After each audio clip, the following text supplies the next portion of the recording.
to work together on this important solution. There are members opposite from the New Democratic Party who have put time, effort, and energy, and I salute them and I commend them on this issue. We will continue to do that on our side. But if we are going to solve this crisis, Mr. Speaker, it is going to be done with all of us pulling together, not playing politics with the lives of victims of a health crisis. Thank you, Mr. Speaker. Bravo. The honourable member's questions and comments will continue at the next time that we take up this debate.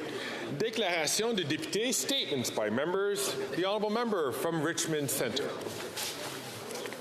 Mr. Speaker, today I would like to pay tribute to the Jean Yip Foundation, a non-profit organization in Richmond, a source of hope and support for underprivileged students. The Jean Yip Foundation Scholarship Program seeks to assist in removing educational barrier, providing scholarship to help students to pursue post-secondary education in Canada, achieving their academic goals without financial stress. The foundation began awarding annual scholarship through local school district to students in British Columbia. Today, the Jean Yip Foundation has expanded its mission with a scholarship program that reaches across Canada, offering up to $10,000 to financially disadvantaged students. With this expansion, the Jean Yip Foundation reinforced its commitment to making higher education more accessible and affordable. I encourage all young Canadians to seize this opportunity and apply for Jean Yip Scholarship Program before May 31st, this end of the month, and help ease the financial burden of higher education and open doors to new possibility. Thank you to Jean Yip Foundation for all their dedication. The honourable member from Fort McMurray, Cold Lake. Dobre den. Every third Thursday in May is Vishvanka Day. Today we stand in solidarity with Ukraine and our Ukrainian-Canadian community by proudly wearing Vishvankas and Ukrainian ribbons in the chamber. Ukrainians have proudly worn Vishvankas for centuries, carefully crafted with colorful embroidery, with time-honored motifs reflecting the unique heritage of each region of Ukraine. In the face of over 800 days of genocidal Russian aggression, this year's Vishvanka Day holds profound significance. Originating as a grassroots movement by students in Chernivtsi, this has evolved into a global holiday celebrating Ukrainian culture and heritage. As this celebration has evolved and grown, so too has the support for Ukraine. Like every stitch is important in a Vishvanka, every contribution, no matter how small, makes a difference in war. Here in Canada, we must provide Ukraine with the munitions we can and have produced, and send the CRV-7 rockets now, which Ukraine requested over 6 months ago. On behalf of Canada's Conservatives, I reaffirm our unwavering commitment to stand with Ukraine until its victory. Happy Vishvanka Day, and Slava Ukraini! The honourable member from Hamilton Mountain. Speaker, today on Parliament Hill, the anti-choice lobby is marching to demand control over women's reproductive rights. Conservatives are standing with them, propping up their insidious claims, celebrating the demise of Roe versus Wade, vilifying the achievements of Henry Morgentaler. They don't want us to have access to abortion, and they voted against providing Canadians with contraceptive choices. They are bringing America's divisive political playbook across the border and infecting our population. This government is not going to reopen the abortion debate, so why do we keep seeing petitions and bills and motions by Conservative members intended to do just that? The Conservative agenda is clear. The opposition leader has even said he would use the notwithstanding clause to rip up our rights. This trampling of rights is coming from a party that pretends to champion freedom. That's not lost on me. I don't want to live in a country where my rights are restricted, and I will fight. On this side of the House, we will all fight to keep Canada from sliding back into the dark ages. Hear, hear. The honourable member for Avignon, La Métis-Matane, Matapédia. May 12th to 18th is National Police Apologies. You have the floor. Please start again. May 12th to 18th is National Police Week with the theme Understanding Each Other Better, Police and Citizens. This week, which includes Police Appreciation Day, is an opportunity to highlight the work of our police officers who work every day to protect the public and ensure that we can live in safe communities. All too often, the work of police gets a bad press, and certain stereotypes still cast a shadow over the work of our everyday heroes. They are also confronted with difficult situations that can have an impact on their well-being and mental health. That's why, on behalf of the Bloc Québécois, I'd like to thank all police officers for their essential work and salute their courage and dedication. Let's be grateful and make every effort to rebuild and improve trust between police and Canadians. I therefore invite everyone to meet their local police officers, whether from municipal or Indigenous police forces, the Sûreté du Québec, or the RCMP, to exchange ideas and build bridges. Thank you and happy National Police Week. The Honourable Member for Sackville-Preston, Chesapeake. Mr. Speaker, to continue investing in Canadians, we need a strong economy. In Canada, we've seen the inflation rate drop to 3%. We've obtained the lowest AAA credit rating, the lowest unemployment rate. The International Monetary Fund and the Organization for Economic Cooperation and Development believe that Canada will have the strongest economic growth in the G7. Furthermore, I am very proud of our government because we have moved forward on programs like those I will share. A new program for people with disabilities, new dental care program, new medical insurance program, new national school feeding food program, new youth apprenticeship and support program, and finally, new Canada pension plan. Mr. Speaker, that's why Canada is the best country in the world. The Honourable Member from New Brunswick Southwest. Mr. Speaker, every year Canadians pay more for less because of this Liberal government's inflationary deficits and bone-crushing taxes. The Liberal carbon tax is devastating pensioners, working families, and small businesses.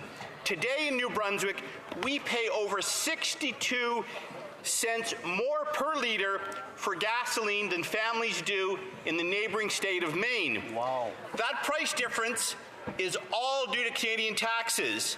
Next year, because of the Liberal carbon tax, the New Brunswick-Maine price difference will be almost 70 cents per litre. And the Liberals plan to add an additional 50 cents per litre by 2030.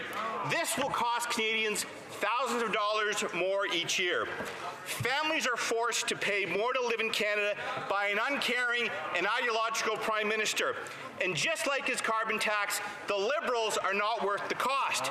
It's time for a carbon tax election. Let's go to the people. Let's hear from the people. Let's get rid of these Liberals.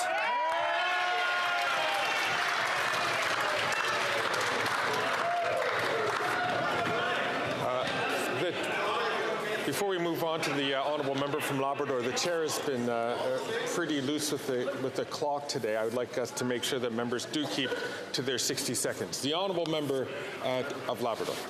Mr. Speaker, I'm pleased to stand in the House today to acknowledge six-time gold medalist and three-time bronze medalist Brooklyn Wolfrey, who is a remarkable athletic champion of Labrador. Brooklyn is a 15-year-old athlete from Rigolet in the Nunavut territory. She competed in the World Dwarf Games in 2017, where she won 2 gold medals for swimming and hockey. This summer, she attended the World Dwarf Games, this time in Cologne, Germany, competing in badminton, soccer, running, table tennis, basketball, and swimming. Wow. She won 4 gold medals and 3 bronze for Canada, as well as the hearts of Labradorians and Canadians and those around the world. She was one of 500 athletes from over 20 countries who competed at the World Dwarf Games.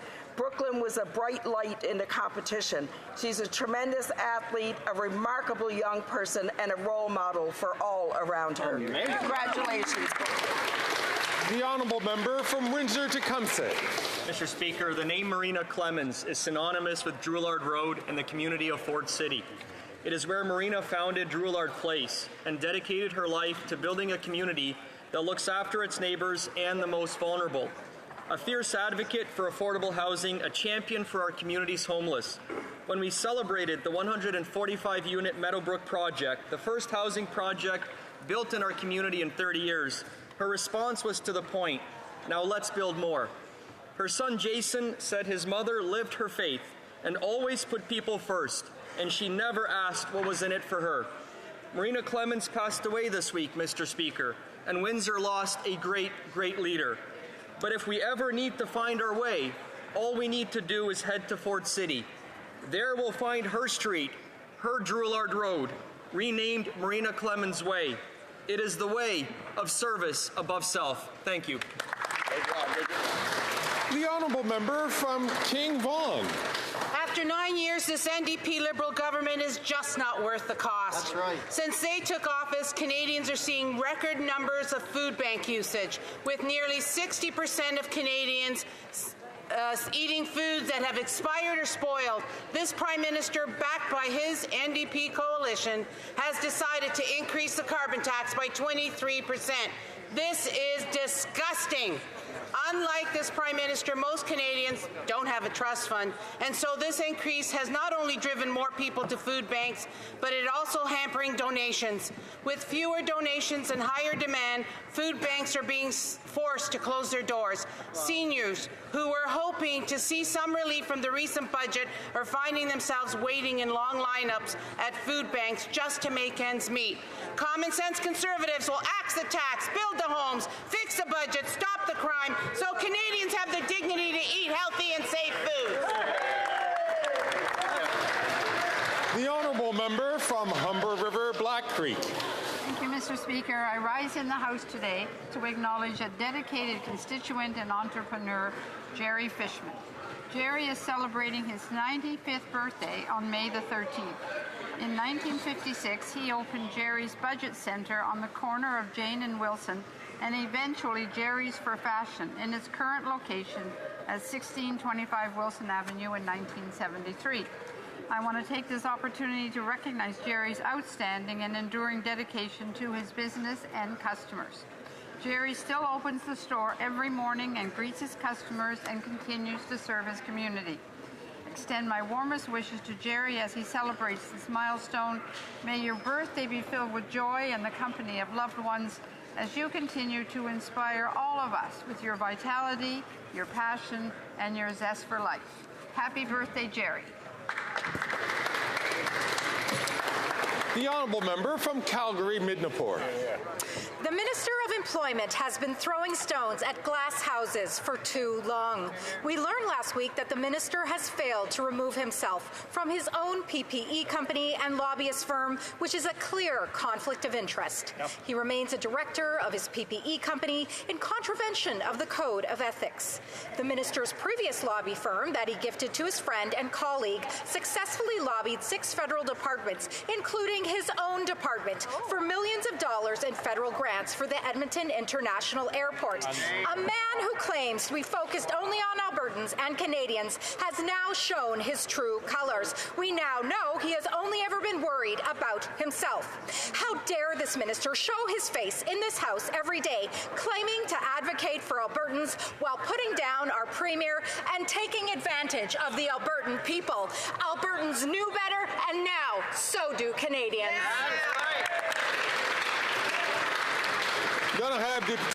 The honourable member for Chicoutimi-Le-Fjord. Mr. Speaker, after 9 years of this government, young Canadians can no longer make ends meet. The cost of living crisis has made it almost impossible to rent an apartment and pay for groceries. Yesterday, a young Quebec couple was forced to move back in with their parents because it's impossible for them to save up to buy a house while paying for rent. That's how far we've come, Mr. Speaker, with this government spending like crazy. 2 adults with full-time jobs can't even afford their own place. The CMHC even reports that 3 times as many Canadians are putting off buying a home because interest rates are simply too high. While too many young Canadians are giving up on the dream of buying a home, the Bloc, for its part, is making the situation worse by voting with the Liberals for $500 billion in budgetary appropriations. It's precisely this bureaucratic spending that has plunged us into this inflationary crisis. Mr. Speaker, it's expensive to vote Bloc, and Quebecers understand it too. The Liberals and the Bloc are not worth the cost.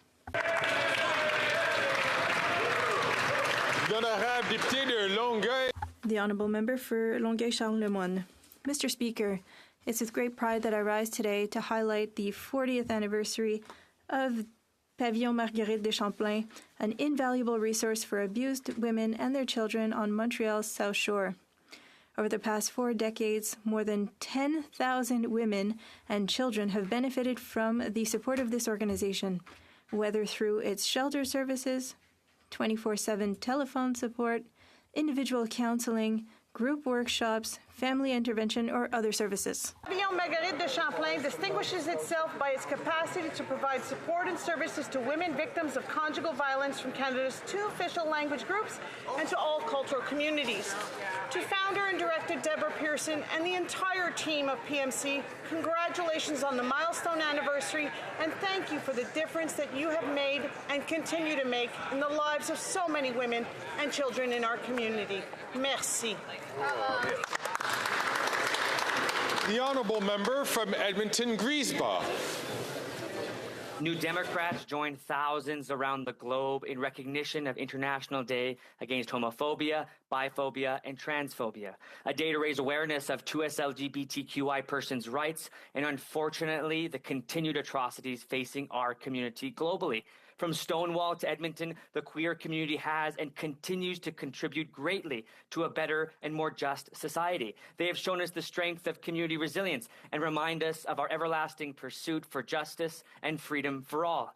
The trans community has a right to joy, and this joy is under threat by far-right movements that seek to divide with hate, only to pursue power, to tear down the rights of others.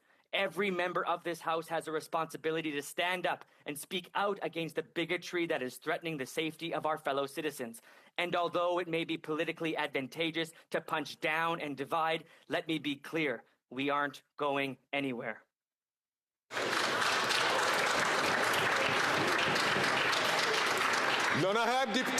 The Honourable Member for Shefford. Once again, the anti-choice circus is in town.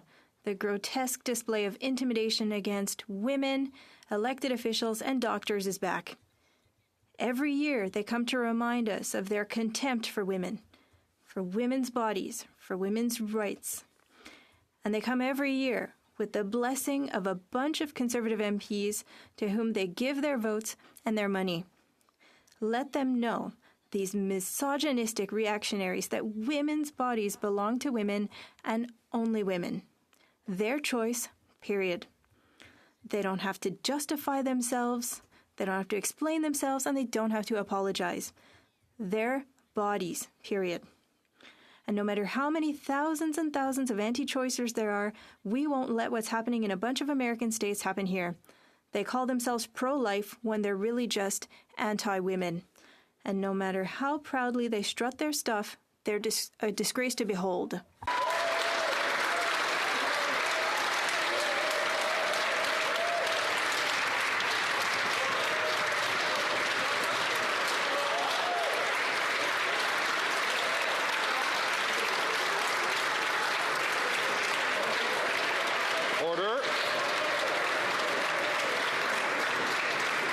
The honourable member from Northumberland, Peterborough South. The Liberal leadership race, well, it started. Front-runner Mark Carney is first out of the gate. He was recently in front of the Senate, and he pledged to maintain... I'm sorry. Colleagues, I'm having difficulty hearing the... I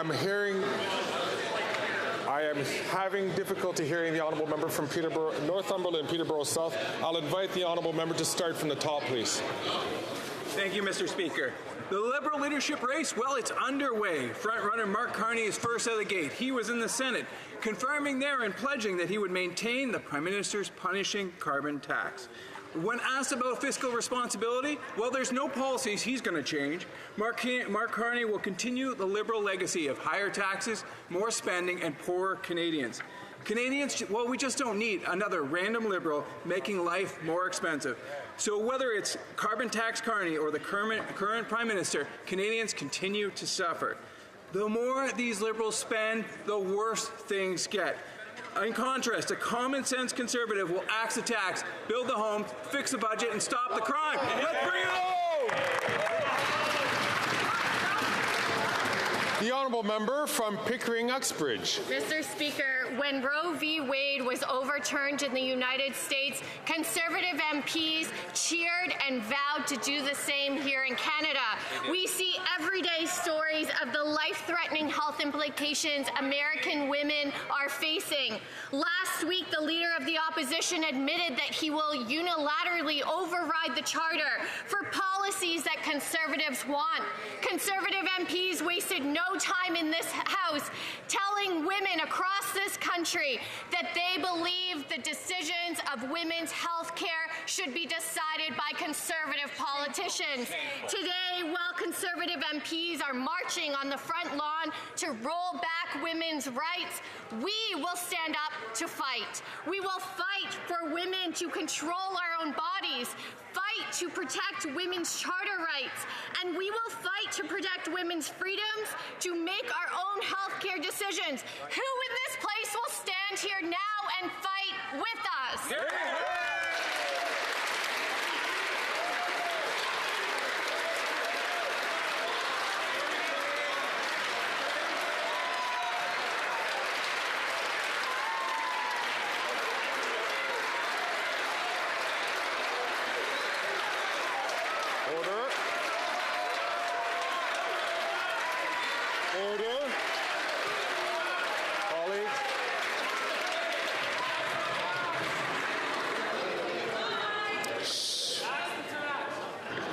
Questions. Questions orales. The honourable member from Regina Capel.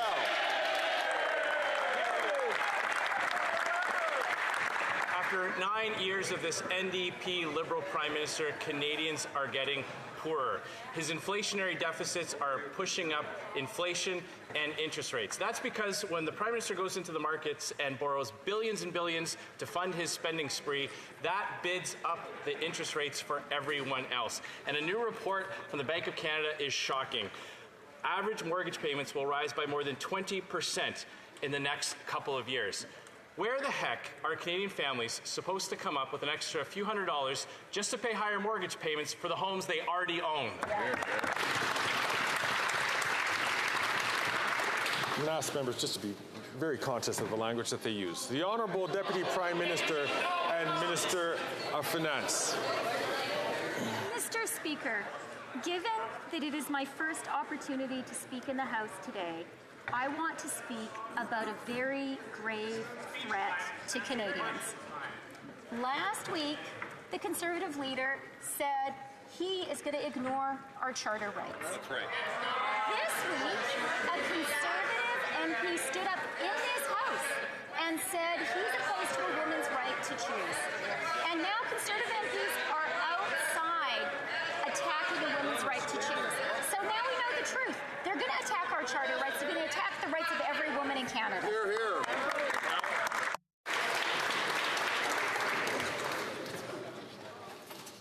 Thank you, colleagues. I'm certain we all want to hear the member from Regina Capel. I'll ask the member from New Brunswick Southwest, who is a respected member in this House, to please to hold back until he has his voice. The honourable member from Regina Capel. None of that is true, Mr. Speaker. She's just desperate to distract from her own record. And she's trying to console Canadians by saying that everything's okay because she hasn't quite maxed out the national credit card just yet. But all of that spending and borrowing is having an impact. In fact, Desjardins Financial has concluded that output per capita fell in every province last year, which was the broadest base standard of living decline in Canadian history other than the pandemic, costing Canadian families $4,200 a month. Will somebody over there please cut up the national credit card before more Canadians go bankrupt? Yeah. Again, I'm going to ask all members to please to only take the floor, and I'll ask the honourable member from Orleans, who is also another respected member of the House, to please only take the floor when she is addressed. The Honourable Deputy Prime Minister, Minister of Finance. Mr. Speaker, there was a lot of shouting while I was speaking from the other side of the House. And that is because they are afraid that Canadians are starting to understand their real plan. Canadians have seen they hang out with white supremacists and don't disavow them. Canadians have seen they are getting ready to tear up the Charter of Rights. And now we know the first right they're going to attack, a woman's right to choose, just like the far right has done south of the border. But we will not let them. Here, here. The honourable member from Regina Capel. We'll take no lessons from a government that's trampling over free speech rights by trying to control the internet and control what Canadians can see and post online. Well, Mr. Speaker, for random Liberals hoping that when the outgoing Prime Minister finally leaves, a new Liberal leader will rescue them, they're about to be sorely disappointed. Mark Carbon Tax Carney continued his Liberal leadership campaign in the Senate yesterday, where he pushed the same radical agenda, endorsed the current Prime Minister's carbon tax, and couldn't come up with even a penny to cut in wasteful spending. If Mark Carbon Tax Carney won't do it, the current Prime Minister won't do it, will somebody over there axe the tax and fix the budget? The Honourable Deputy Prime Minister and Minister of Finance.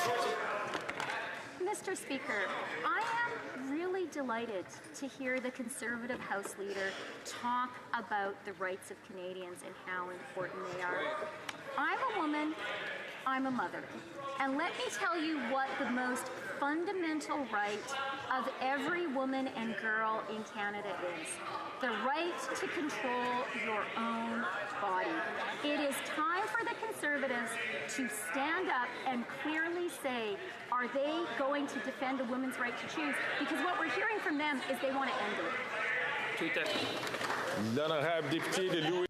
The honourable member for Louis Saint Laurent. Mr. Speaker, today at committee, we had great cooperation between the opposition and government. Thanks to the member for Mégantic-L'Érable, the minister understands that July 1st is moving day in Quebec. Thanks to us, the minister now knows that. And I might be smiling, but it's no smiling, no laughing matter, because July 1st is the worst day of the year, especially for those working with those struggling. And this year, people are going to be paying more than ever for rent. And what is the government going to do to help them? The Honourable Deputy Prime Minister and Minister of Finance. Mr. Speaker, I'm very pleased that a member from Quebec is asking that question today. Obviously, I'm not a Quebecer, but I admire the women and feminists of Quebec. Quebecers always understand the importance of the right of each woman in Canada, their right to choice. Do the Quebec Conservatives reaffirm the right of each and every woman in Canada? The honourable member. All women in Quebec and all women in Canada, all men in Canada and all men in Quebec are suffering from this government's inflationary policy. That's what's affecting Canadians. The banks, the mortgages and rents are going to increase because of this government's inflationary spending. Is there anyone from this government who can clearly explain how these $500 billion in spending, the $500 billion in spending, how is that going to reduce inflation? The Right Honourable Deputy Prime Minister. Mr. Speaker, I'm so happy that the member opposite raised the question of Canadians' rights and the rights of Quebecers as well. What affects every woman in Canada and in Quebec is our right to control our own body. This week, a Conservative member here in this place said that he was against that. There are Conservative members on the Hill outside today saying the opposite. What does the member from Quebec have to say about this? The honourable member for La Prairie. Coming back to the serious insults from the Liberal member about defending the French language, this morning we were treated to his forced apology to the witnesses he intimidated. Too little, too late. Now that we know exactly what he thinks of Quebecers who are concerned about the decline of French, he has no business being president of the APF, no business traveling the world in princely style to speak on Quebecers' behalf. Will the Prime Minister do the right thing and ask him to step down? He no longer has the confidence of Quebecers. The Honourable Deputy Prime Minister and Minister of Finance. Thank you, Mr. Speaker. Mr. Speaker, I'd like to begin by thanking the bloc members, the member who spoke a few minutes ago about the importance of women's rights in Canada. She was very eloquent, and we support what she said. We understand, we agree that there has been a decline of French all across Canada and in Quebec and in the other provinces as well. And that's why our government has been supporting French all across the country. The honourable member for La Prairie. The Prime Minister added insult to injury. He says the Bloc is going after this member because, in his opinion, we don't like Francophones outside Quebec. The fact that we don't take insults lying down to him is an attack on official language minorities. In other words, in his view, Quebecers who refuse to be called extremists and so on are Francophobes. I've got news for him from many Quebecers. You can't walk all over us. The member has no business representing us in the Francophonie. Will the Prime Minister show him the door? The Honourable Deputy Prime Minister and Minister of Finance. Mr. Speaker, I'm not a Quebecer and I'm not a Francophone.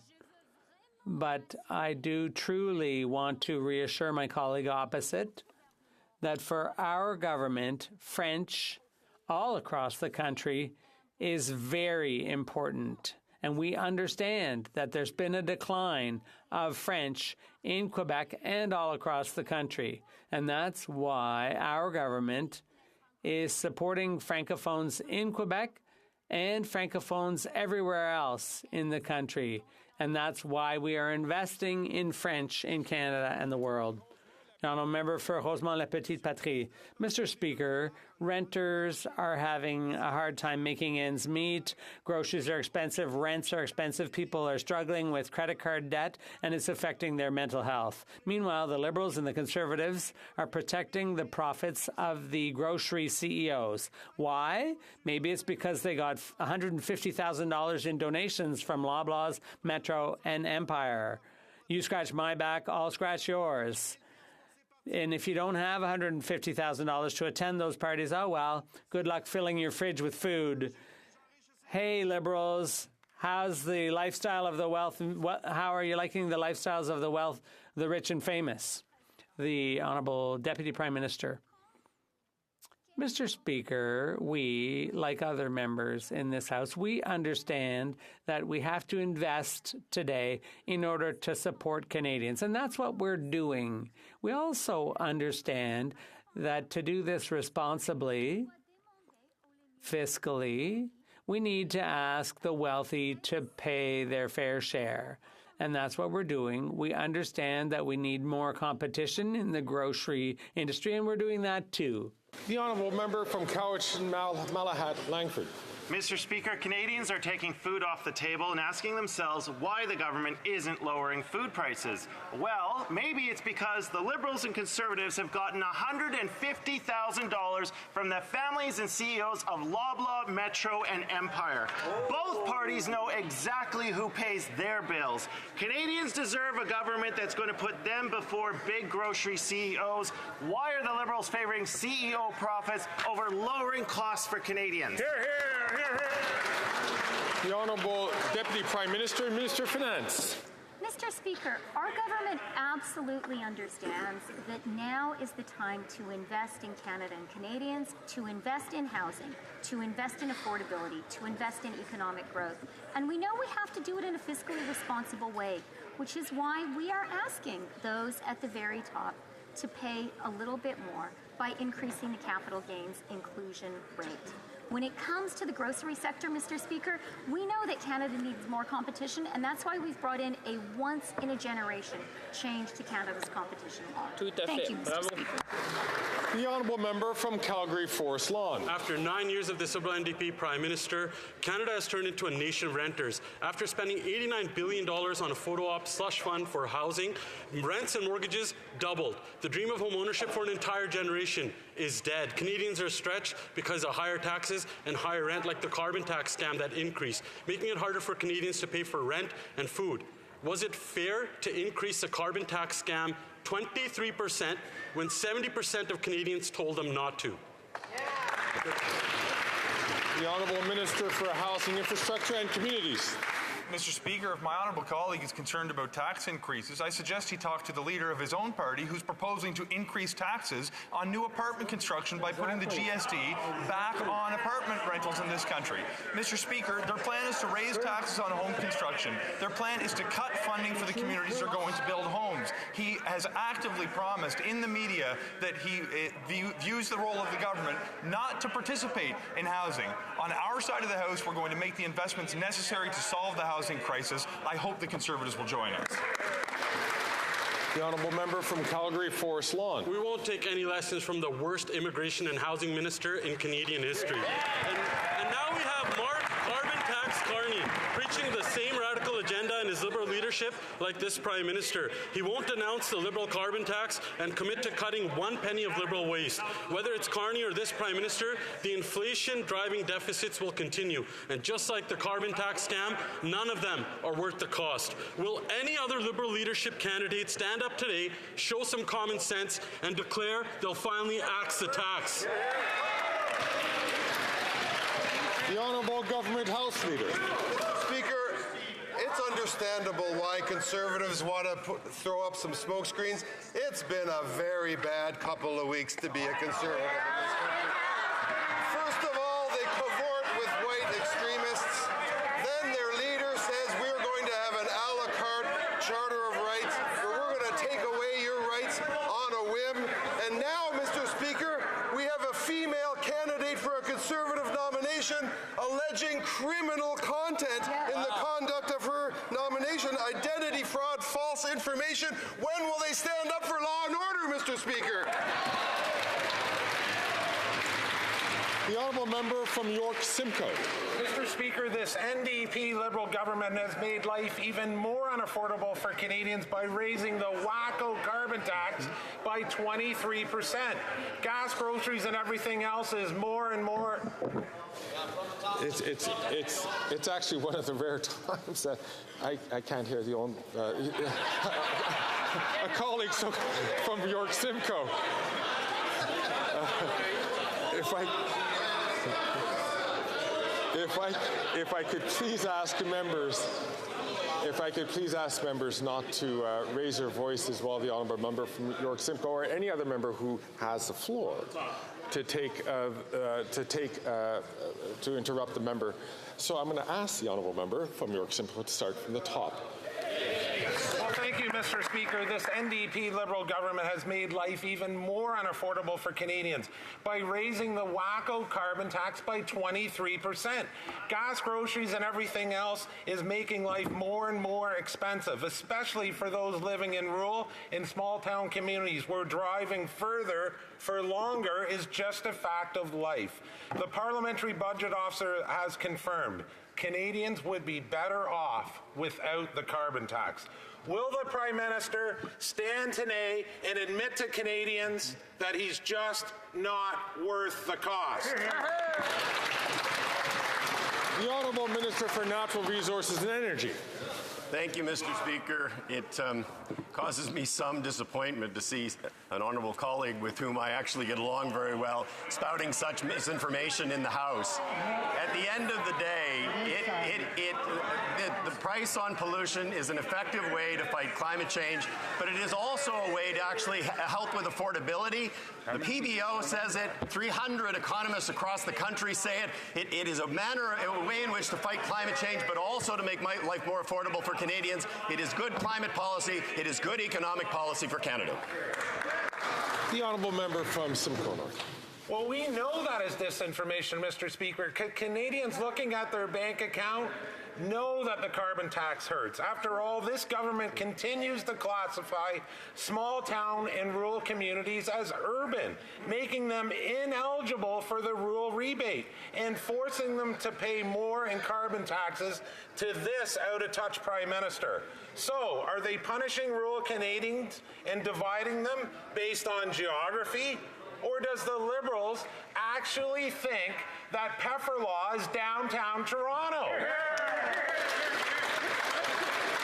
The Honourable Minister for Natural Resources and Energy.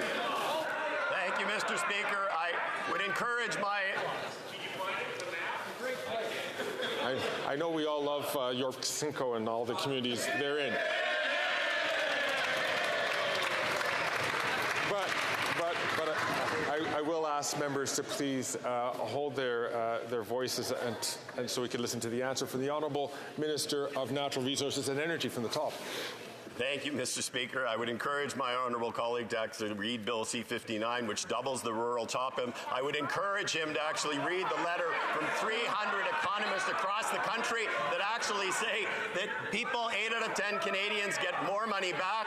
Rather than simply axing the facts, he should do his homework. There you go.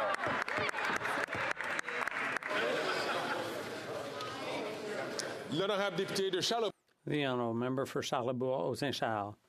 Mr. Speaker, since 2015, the public service has grown by 110,000 public servants. And despite this, a lot of money is going to external consultants. Doesn't make sense. A vote on the budget isn't about more public servants. That comes through appropriations. And the Bloc voted for $500 billion in budget appropriations. Will the Prime Minister stop using consultants and instead rely on the expertise of his many public servants? The Honourable Minister, I'd like to thank the member for his question. I think everyone here can thank the excellent work of public servants. They're among the best in the world. And you've seen not only that in the last budget, we drew up a plan for growth and investment in families, a plan for investing in the future of this country, but the Deputy Prime Minister and Finance Minister also presented a plan for spending. We will always be very strict and serious with public spending, and we will always thank those who work in our public service. The Honourable Member for Charlebourg-Saint-Charles. Mr. Speaker, that was exactly what my question was all about. We have 110,000 new public servants hired, but they're still paying tons of consultants, millions of dollars. So the question is simple. Can we stop paying $21 million a year for consultants and instead use these new public servants or not? The Honourable Government House Leader. Mr. Speaker, the Conservatives never miss an opportunity to obfuscate, to threaten, and even to propose vicious cuts to our public service. Clearly, the government is taking care of business. We're helping seniors. We're helping out with childcare, with dental care, with school food programs. It takes people to administer that. And those are the same people the Conservatives are proposing to ravage, lay off, and cut. I would invite the member for Portneuf-Jacques-Cartier to wait his turn. The Honourable Member for Drummond. Mr. Speaker, we're not the only ones worried about a merger between CBC and Radio-Canada. Yesterday, the National Assembly voted unanimously in favor of a motion calling on the public broadcaster to protect the independence of French language services and to consolidate that. Consolidate the independence, not bring CBC and Radio-Canada closer together. Talking about bringing them closer together like Catherine Tate is doing is really about subjecting Radio-Canada to the CBC's vision, and that won't work. It even led to the resignation of Michel Bissonnette. How does the minister intend to protect Radio-Canada's independence from the CBC?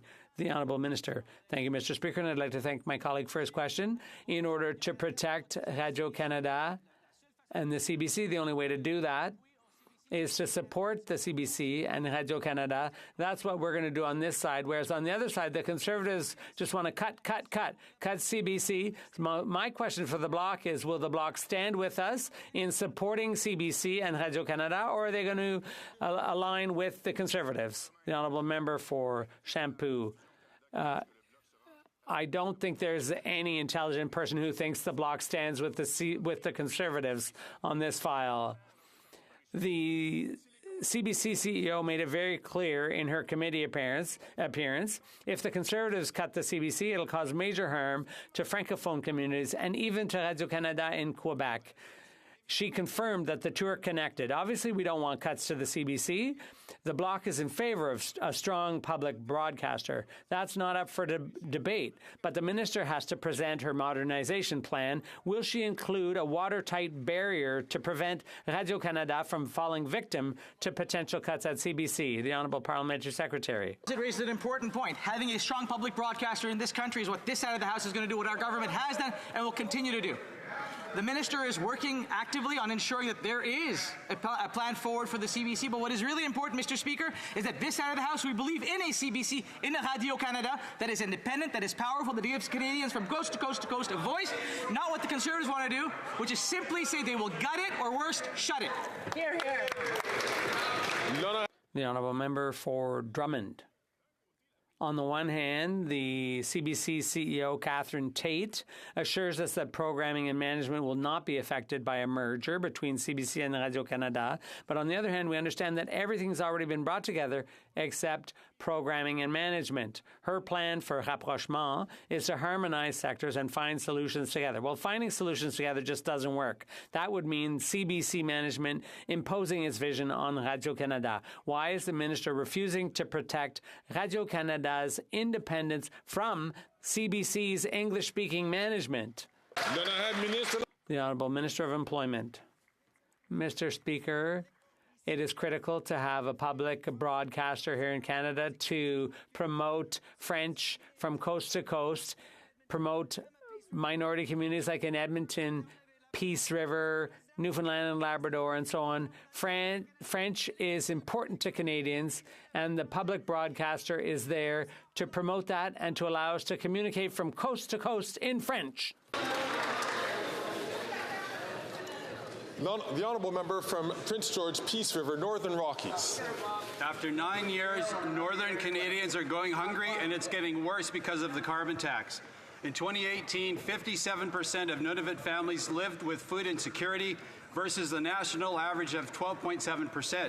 That number now is a whopping 69% and is amongst the worst in the developed world. Almost 70% of Nunavummiut are going hungry every single day. This PM knows the carbon tax is making Northerners go hungry. Why doesn't he just axe the carbon tax? Yeah. The Honourable Minister for Northern Affairs. Mr. Speaker, the member opposite has a lot of nerve. For the last 8 years, he and his government have voted against every initiative to help middle-class families. When we brought in $10 a day daycare, he voted against it. When we brought in dental care for kids, which had served 55,000 children in his province, he voted against it. Wow. When we introduced the Canada Child Benefit, he voted against it. He and his team should be embarrassed. Here, here. The Honourable Member from Prince George, Peace River, Northern Rockies. If it takes nerve to stand up for the people of Nunavut, I'll do that every single day. It's getting worse on your watch, Minister, in Nunavut, and you know it not better. I visited a grocery store in Iqaluit a few weeks ago. A can of Campbell's chicken noodle soup is over $6. A small can of tuna is over $8. Macintosh apples are $3 each, and a liter bottle of ketchup is over $13. The people of Nunavut are going hungry while this minister hikes his carbon tax. Why won't he simply axe the tax? The Minister for Northern Development. Mr. Speaker, 2 years ago in Nunavut, I announced $143 million of new funding for Nutrition North. He voted against it. The Conservatives on the other side voted against it. In this budget, we have $23 million for Nutrition North, $101 million for the Harvester Support Grant, Community Foods Programs. Mr. Speaker, I want to know if they're going to vote against it or they're going to support it. I don't know. The Honourable Member from Cypress Hills, Grassland. Mr. Speaker, after 9 years of this NDP Liberal Prime Minister, over 2 million Canadians are using a food bank every single month. The CEO of Food Banks Canada says that food banks are becoming unsustainable as more food banks are closing their doors because they are out of food.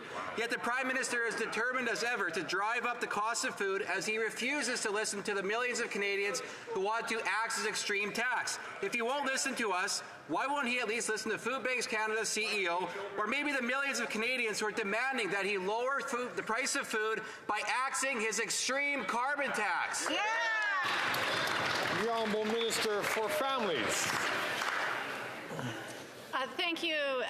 I am very proud to be part of a government that believes that every child should have access to food while at school. And that's why we announced our National School Food Program, ensuring that an additional 400,000 kids have access to food while at school. I don't understand why the Conservatives would oppose such a measure. How would this be controversial, Mr. Speaker, getting food into children's bellies? Children deserve to learn on a full stomach, Mr. Speaker. The Honourable Member from Winnipeg Centre. Mr. Speaker, reproductive rights are under attack, including by Conservatives who voted against free contraceptives, have pushed backdoor legislation, and tabled petitions attempting to violate abortion rights. But the Liberals are no better, Mr. Speaker. They failed to uphold access to abortion care, including in New Brunswick, where there is not a single abortion clinic. When will the government enforce the Canada Health Act and protect the right to access a safe abortion? The Honourable Parliamentary Secretary. Thank you, Speaker, and thank you to my friend from across the way. I agree we need to protect abortion rights in this country, and I saw her this morning with the people on Parliament Hill who are fighting for choice, who are fighting against the people who are there to take our rights away. I agree, there's more to do. It's not perfect yet. We will get there. On this side of the House, we are committed to it.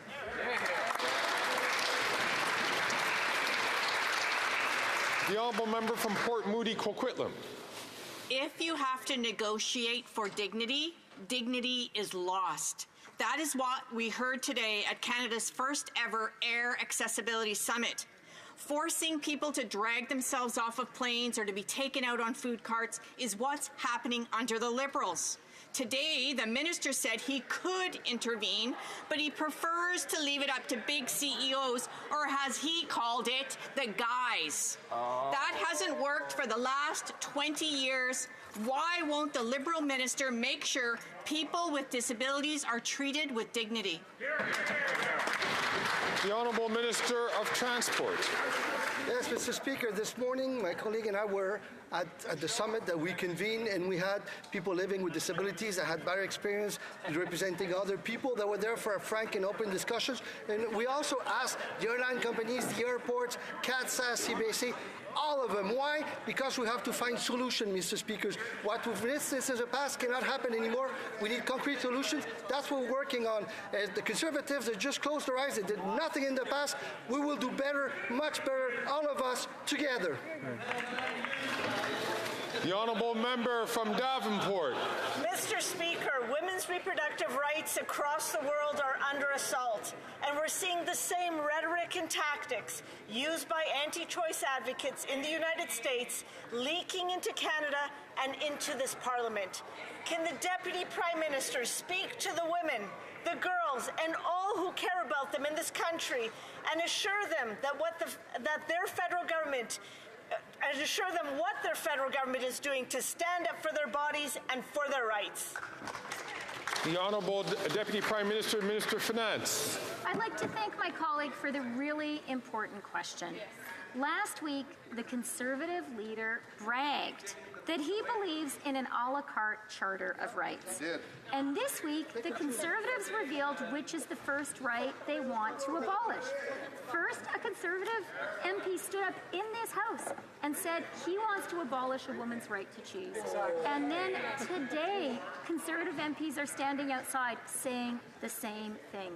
The hard right in the U.S. has abolished a woman's right to choose in many states. We will not let them do that in Canada. The Honourable Member from Kelowna Lake Country. Mr. Speaker, after 9 years, this NDP Liberal Prime Minister is not worth the crime, chaos, drugs and disorder. BC families have suffered under the Liberals' wacko legalization of deadly hard drugs like crack, cocaine, heroin and meth. This wacko hard drug experiment should be ended, not expanded to Toronto or Montreal or anywhere else. Conservatives have a motion to end the legalization of deadly hard drugs. Ensure the government denies any active or further application abortions and redirect money to treatment and recovery. Will the ministers support the Conservative motion to end this government's radical failed drug policy experiment?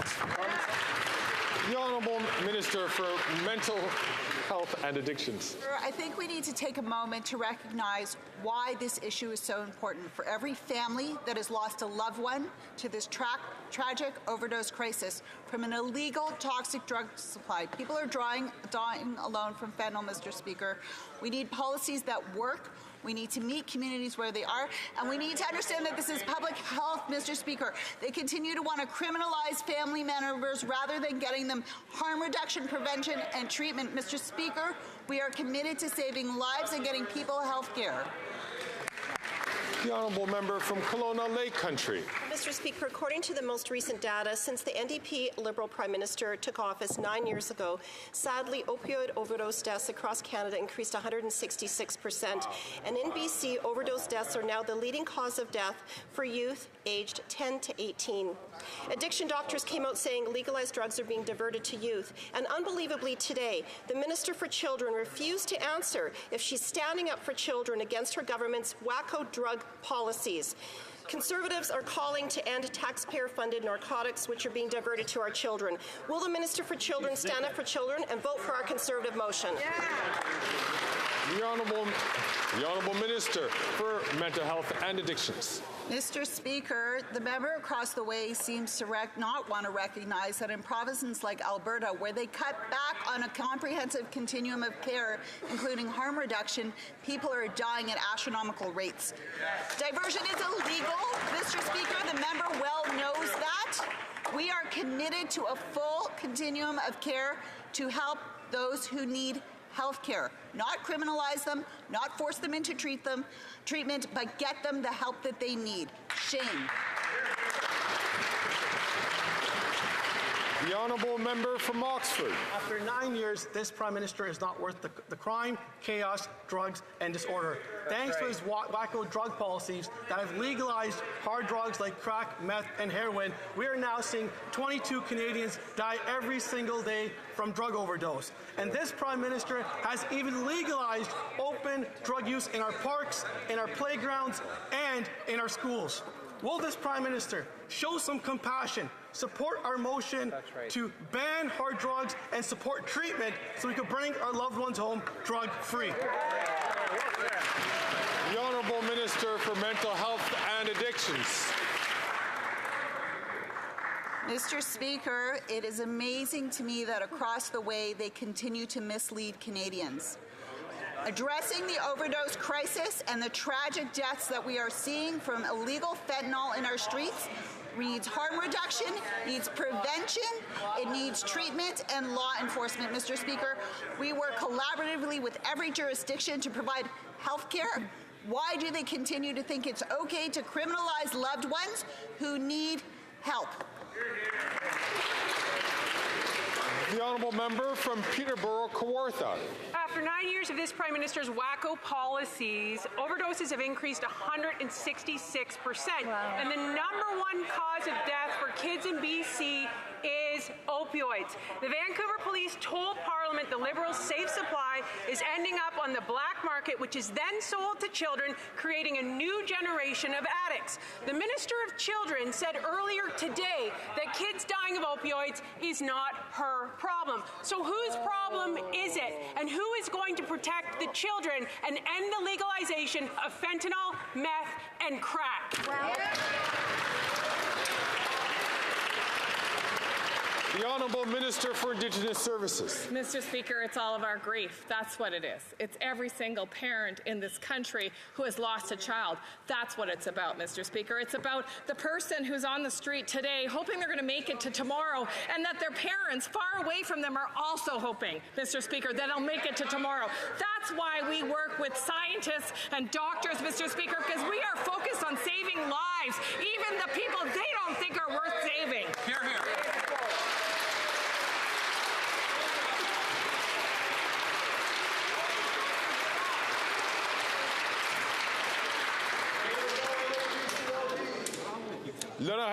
The Honourable Member for Joliette.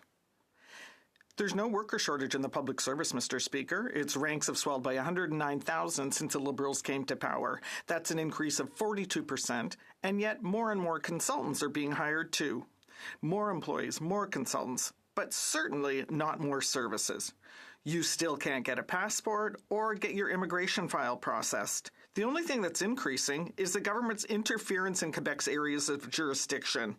Instead of spending taxpayers' money and interfering in Quebec, can the government just do its job and make sure the public service does its too? During the honourable member's question, there was a conversation between both sides of the House. I'm going to invite members, if they do want to have a conversation, there are many tools which you can use, especially the young pages here, if you want to pass a note. But please, do not speak over it, because it is difficult for people to hear the question, and there was an important question that needed to be asked. L'honorable leader du gouvernement. The Honourable Government House Leader. Mr. Speaker, on this side of the House, we stand up for a strong public service, and we believe in the mission of a strong government. So it provides services to Canadians to ensure that we have programs to help our seniors, to help our children, to supervise approvals of pharmaceuticals. So the Conservatives want to axe the public service, and the Bloc Québécois doesn't believe in the federal state. So we're the only choice. The Honourable Member for Lac-Saint-Jean.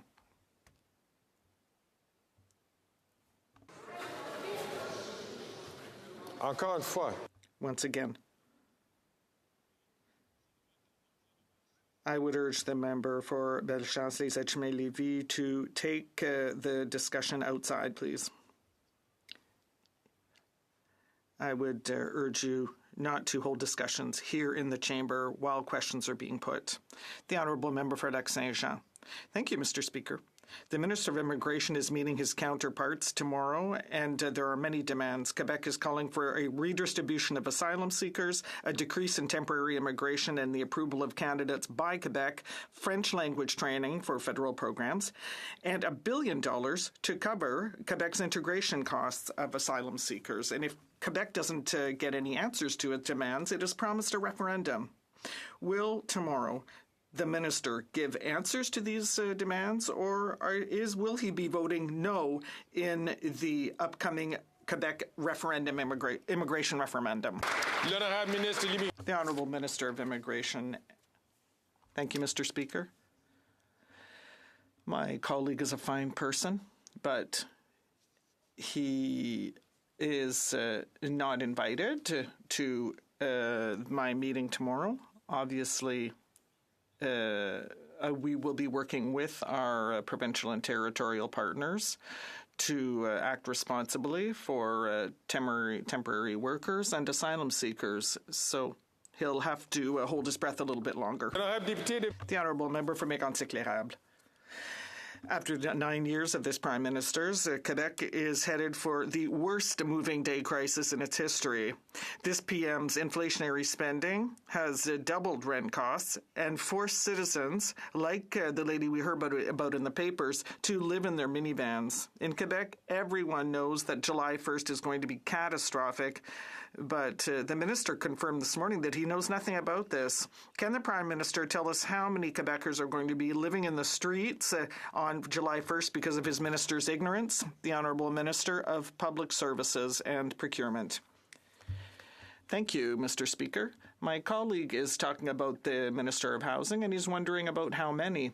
And we know that the Conservative leader was the housing minister in a former government and created 6 housing units. This is well known. 6 affordable housing units that the former Minister of Housing created, compared to 8,000 that have been created in Quebec City. Unfortunately, the Conservative leader is calling Quebecers incompetent. The Honourable Member. How many houses has the Housing Minister's Housing Accelerator Fund built in Quebec for Quebecers on July 1st? Zero. July 1st is coming up, And after 9 years of this Prime Minister's failures, after billions of budget money that was voted for by the Bloc, the Minister cannot tell Quebecers how many houses are going to be ready for July 1st. The crisis is serious. People are considering suicide because they have no homes. Will the Prime Minister finally admit that he has failed and finally build houses instead of building bureaucracy in order to house Quebecers? The Honourable Minister of Public Services and Procurement. Mr. Speaker, my colleague puts an excellent question. How many houses that were built by the $1.8 billion that the Canadian government has created? 8,000, Mr. Speaker. We are very pleased to say so publicly. Unfortunately, that's a pretty bad comparison given the 6 affordable housing units that were created by the former Prime Minister of Housing, currently the Conservative leader, and that's across the whole country. The Honourable Member for Beauce. Mr. Speaker, after 9 years of this Bloc Liberal government, yes, Bloc Liberal, because the Bloc voted for $500 billion of budget money to be used on inflationary spending that has increased the price of everything. Housing, interest rates, groceries, everything is more expensive, even voting for the Bloc. When will this Prime Minister stop his wasteful spending so that Quebecers can finally live in houses instead of living in their vehicles? The Honourable Minister of Innovation. Mr. Speaker, the people who are watching us at home must have had burning ears because now we're talking about Bloc Liberals.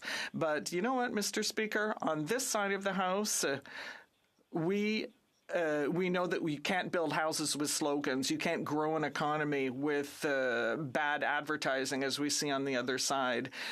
We can't build the future by asking questions. We build a country by investing, and that is what we did by investing in families, by investing in housing, by investing in economic growth. Mr. Speaker, Canada is a 21st century country. We should be proud of that.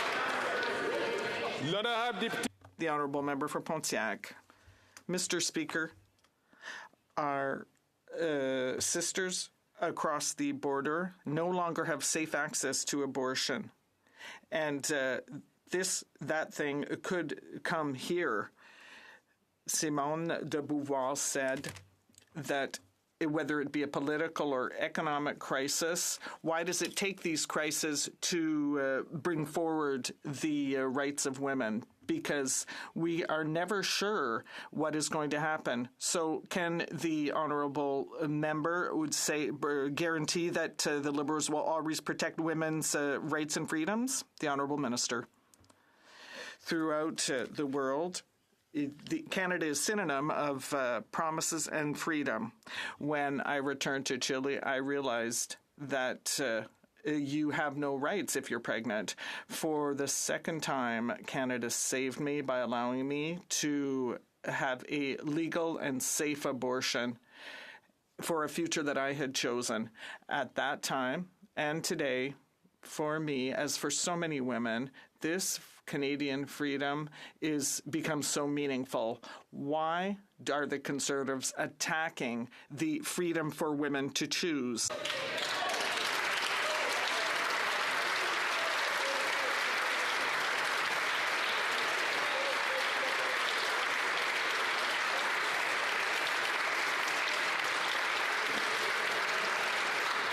The Honourable Member from Leeds, Grenville, Thousand Islands and Rideau Lakes. The Liberal Employment Minister is the latest Liberal caught in an ethical scandal. He was secretly working the back door and being paid for lobbying his own government through numbered companies. Now, after 9 years of this NDP Liberal government, the Prime Minister is simply not worth the cost or the corruption of his employment minister. He tried to mislead Canadians when he appeared at committee before about how much he was paid for his secret lobbying, but he's being hauled before committee again and is going to have to tell the truth. How much was the minister paid? The Honourable Government House Leader. Mr. Speaker, the minister has already addressed all of those allegations, including the ones that member would never repeat outside this House of Commons. But this bad couple of weeks for the Conservative Party, no surprise, they want to distract. You know, Diagolon, white extremists, now the right to choose being put on the table, Mr. Speaker. No answers and just slogans on housing, on child care, on so many issues, Mr. Speaker. The Conservative Party smoke screens from a very, very bad couple of weeks, Mr. Speaker.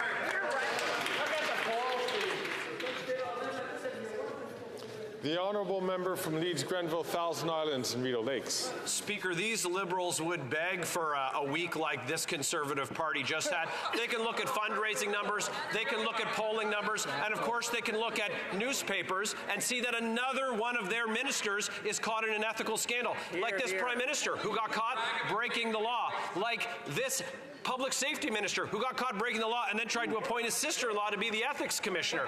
These Liberals can't seem to help themselves. The employment minister was illegally lobbying, cashing checks while he put $110 million of taxpayer money out the door. Will they support an RCMP investigation?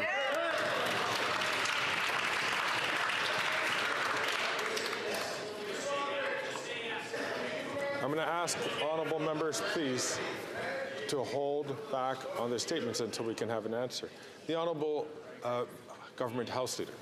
The Campaign Life Coalition publishes a list of Conservative MPs who they deem anti-choice, anti-LGBT enough to endorse in the election. Well, guess what?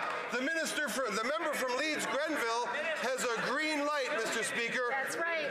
And that makes him one of 80 Conservative MPs who would deny women the right to choose in this country, who would chop up the Charter of Rights into an a la carte menu. When will the Leader of the Opposition, Mr. Speaker, get up, turn around, and say we're not putting abortion rights back on the table in this House?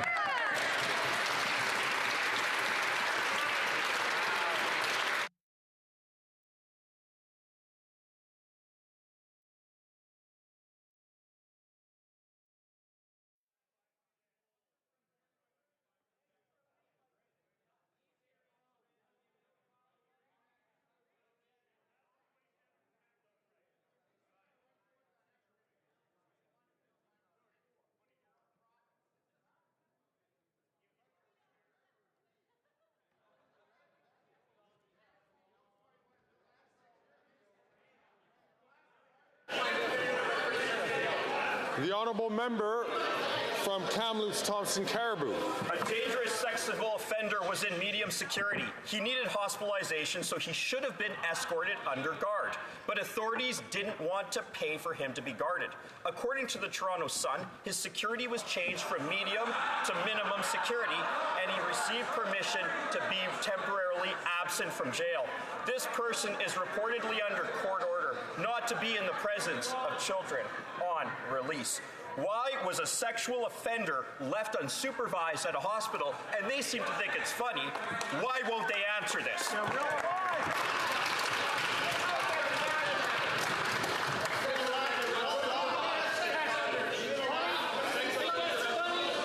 Colleagues?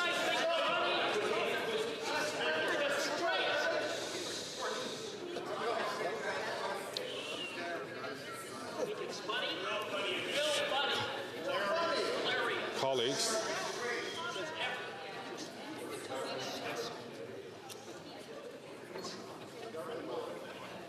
The Honourable Minister for Public Safety. Mr. Speaker, my honourable friend doesn't serve to reassure Canadians when he exaggerates and distorts a series of elements that he knows, Mr. Speaker, are misleading. What he does know is we have a rigorous correctional service system where offenders are placed in the appropriate, secure federal penitentiaries based on an assessment done by professional public servants. The most important criteria is, of course, the safety of the public.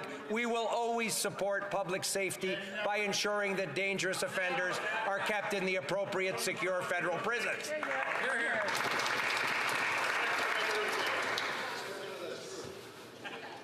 The honourable member from Brampton South.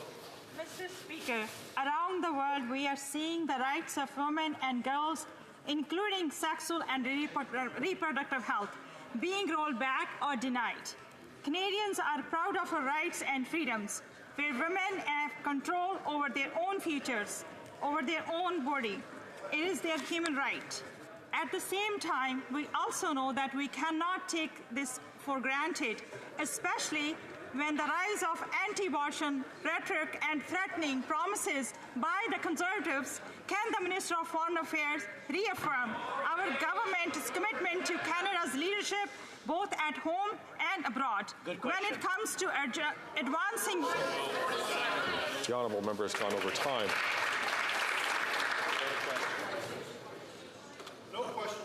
We're going to get back to this at the end of question period, but all members will understand, of course, that sometimes when the speaker is in conversation with honourable members, it's difficult to do several things at the same time. The Honourable Minister for Global Affairs, I see, is rising on her feet. Mr. Speaker, to all women in this House, to all women in this country, to all women in the world, this government will forever be there to support your right to choose. Exactly. No government, no politician, no judge, no one should take that right away from you.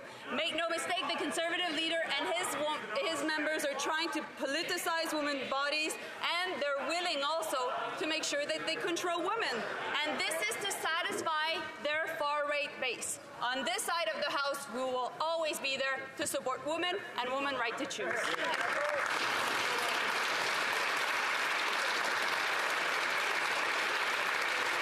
The honourable member from Timmins, James Bay. So the latest reports show that emissions from big oil and gas are up yet again. Quelle surprise. And now Imperial Oil is announcing a massive increase in production thanks to this government's $34 billion freebie known as the TMX pipeline. So that'll be 900,000 barrels a day of unrefined bitumen emissions threatening the coastal indigenous communities. But the government's going to go one step further and exclude greenhouse gas emissions from environmental assessments. So will the Environment Minister just admit that his promise at COP26 for an emissions cap was just a publicity stunt? That's right. The Honourable Minister for the Environment and Climate Change. Thank you, Mr. Speaker. I thank the honourable colleague for his question. I would remind him that just last week the National Inventory Report came out, and it shows that since before pandemic, our emissions have gone down 44 million tonnes, Mr. Speaker. So the largest decrease in the last 25 years. It's the equivalent of removing from our road 13 million gas-powered vehicles. Our plan is working, but I'll agree with him. There's more we need to do to fight climate change in this country. If only the Conservative Party of Canada could understand that. Hear, hear. The honourable member from Spadina, Fort York. Mr. Speaker, protesters against Israel and the war with Hamas have set up an illegal encampment at the University of Toronto. Most of these demonstrators for hire are not even U of T students. Mr. Speaker, hate propaganda, threats, and anti-Semitic slogans are being directed at legitimate students. Media state that the encampment is funded by pro-Hamas sympathizers who are directing a sham protest for a listed terrorist organization. Mr. Speaker, is the government investigating pro-Hamas entities in Canada who are funneling money to support anti-Semitism and illegal protests in Canada? The Honourable Minister for Diversity. Mr. Speaker, we know that the local authorities are engaged in their jurisdictions on this matter. Mr. Speaker, on this side of the House, we will always protect the Charter-guaranteed right to freedom of speech and expression, but it must not cross the line into hate and intimidation. Mr. Speaker, at times like this, as a government, we're going to continue to do everything that we can to combat hate and to bring people together. Thank you, Mr. Speaker. And so brings the end of question period. We're going to, there are a number of points of order which have been raised, but there is also the Thursday question. I know that government leaders have, House leaders rather, have business to conduct. The Honourable, we'll go to the Honourable Opposition House Leader for the Thursday question, and then we will take on a number of points of order that have been raised.